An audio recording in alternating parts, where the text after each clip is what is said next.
So what's up you guys, welcome to the video, and today I am talking about my week 5 lineup, where I went right, where I went wrong, um, and really why you don't need to go uber contrarian in GPPs. This lineup is a good example of having one leverage spot and then going fairly chalky everywhere else. So I knew Kansas City was going to be high owned, and I knew Vegas was going to go under owned. And also, there's this sentiment out there that you should pay up for quarterback and down for tight end. And so I found a spot here in this slate that went against conventional wisdom. People who say, oh, don't pay down for quarterback, you have to have the rushing upside, or there's no need to pay up at tight end.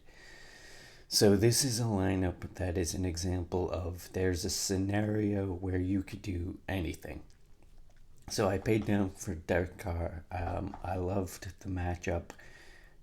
Again, an extremely efficient quarterback going in a pace-up situation where he's going to be down for most of the game. Great matchup, great price. Nobody was on him. And then Darren Waller, who is labeled as the tight end position, but really gets usage like a receiver. I wasn't going to play Carr without Waller.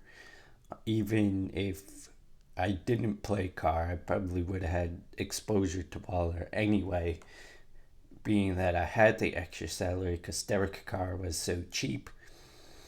So Waller got in for a touchdown. He got 5 receptions, 48 yards. He got a ceiling game at both. Watkins was the cheapest piece on the Chiefs that I can fit in. Got in the end zone for a touchdown, hit value. Got lucky he got in the end zone. I'll take the L on Sammy Watkins. Renfrow, really got unlucky with Renfrow. Only got 1 reception, and the other touchdown went to Henry Ruggs, and Ruggs was, I think, maybe $100 to $200 cheaper.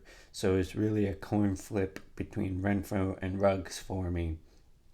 And honestly, I was going to put in Henry Ruggs when I found out he was back from injury, but I didn't pull the plug on making the switch, and I went with the Renfrow volume, and that absolutely killed me in my lineup.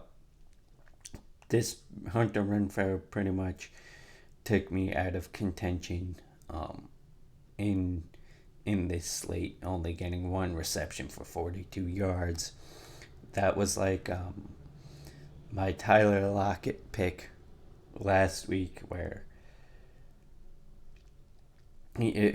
an extremely high volume wide receiver gets held to like 2 receptions and 5 points. Like, just unlucky with Hunter Renfrow. I don't think that with the amount of volume he was getting throughout the season, that the process was bad, especially at 4,900. Can we pull up his stats? Where you look at his game log, where he was getting targeted 8-9 times, but the floor was low. So yeah, maybe I should have switched to Ruggs, but hindsight being what it is, 2020, Renfrow really killed my lineup. Kareem Hunt, if I knew Kareem Hunt was going to be at 17%, if I knew he would have been floating around that 20% mark, I probably wouldn't have pulled the trigger in this matchup. The field went with him.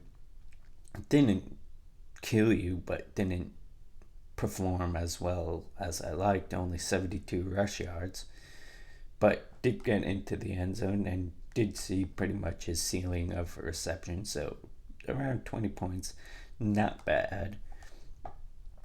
Ezekiel Elliott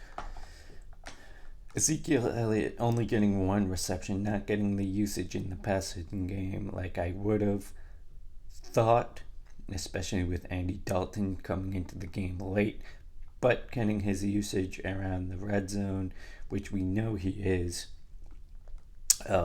going to get. Got him for 2 touchdowns. Willing to eat the chalk on an obvious play like Ezekiel Elliott there, putting up 23 points. And then bringing it back with Darius Slayton at 4,800, ate the chalk on him. Had a few big plays going against Dallas. Had a ton of catches. 8 for 129 receiving yards. I'm willing to take a guy like Slayton in this matchup. I'll eat the chalk on that. Did very well. Probably not going to get him at this price tag next week. Robbie Anderson against Atlanta. As bad as this Atlanta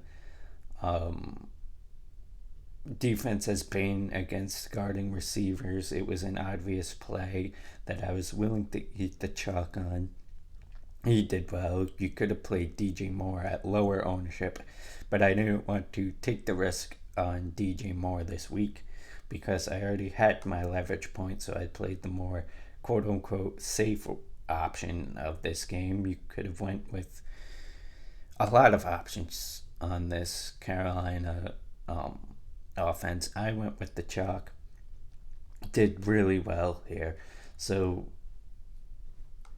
Renfrow was my real sore point in this lineup. I had the leverage on the Raiders. I had the touchdown to Waller. If I just pulled the trigger on Ruggs, I would have had a completely different night on DraftKings, but it is what it is. I'm still confident in the process. I got to the min cash line, so I get an extra shot at the daily dollar to take it down. But my process was good. I'm still confident in the process. I'm still going to continue what I'm doing. And just hope that I get the right pieces in next week. I finished 47. I finished in the 4,700 range out of 20,000, putting up 154. Not an awful week. Back in the cash line after having a bit of a skid. I started out with $5. I'm at $6.57 here. So still in the positive in my minimum deposit challenge. Having a lot of fun with the minimum deposit challenge. So yeah, thank you all for watching. If you like my video, give it a thumbs up. If you don't like my video, give it a thumbs down. Feel free to leave a comment. And if you want to join a free Discord that I am a part of, link to that in the description below. There is a section of the Discord for everybody, whether you play football, baseball, basketball, League of Legends, NASCAR. It is all in this Discord. We discuss game plans, plays, who we're going with. So go hit the link in the comment section below if you want to join the Discord and talk to people who play DFS. Thank you all for watching. I'll see you on the next one.